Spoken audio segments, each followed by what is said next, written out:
ओ जवळपास काही हॉस्पिटल आहे काय होय? काय हो काय आला ओ ह्याचा ऍक्सिडेंट झाला हो, खूप लागला ते का? काय सांगतात खरं झालं ऍक्सिडेंट ओ मागच्या चौकात हो पण त्याने हेल्मेट घालून नव्हता नाही घालू मनानच लागला हा. हॉस्पिटल खायचा तू फास्ट होतो की काय माका नाही माहित. चूक कोणाची नाही माका नाही माहिती हो. हॉस्पिटल खायचा गाडीचं नुकसान झालं काय ओ गाडीचा माराने हो. हॉस्पिटल खया आता सांगा माका. हो सांगतोय पण त्याच्या घरातले का कळवा मग आधी ठीक आहे हॉस्पिटल खया. तो हॉस्पिटल म्हणजे काय सोपे काम ना ते पूर्ण दिवस जातलो तुमचो आणि खर्च करूचो लागतलो तो वेगळो.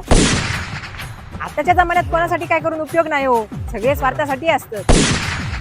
म्हणून मी 4 पावला लांब राहते लोकांपासून. एक वेळ कुत्रो पाळा मांजर पाळा पण माणसा पाळू नको. स्वतःवर लक्ष द्या हो. पैसो कमवा नाव कमवा ह्या काय करतात ह्यो बहुतेक गेलो वाटता. काय सांगतात काय करू मी ह्याचा? आता काय करतलंय टाकते का होय आता पळा. चल चल चल म्हाका टाकल्यात कशा नको हातून काय हो नको आमका तो मेलो तो. माका होय होतो घेऊन जा. पण तू काय करतले त्याचा? तसा पण तुम्ही टाकल्यातच मा किन्ने बिन्ने विकतय म्हणजे 4 पैसे तरी गावतील.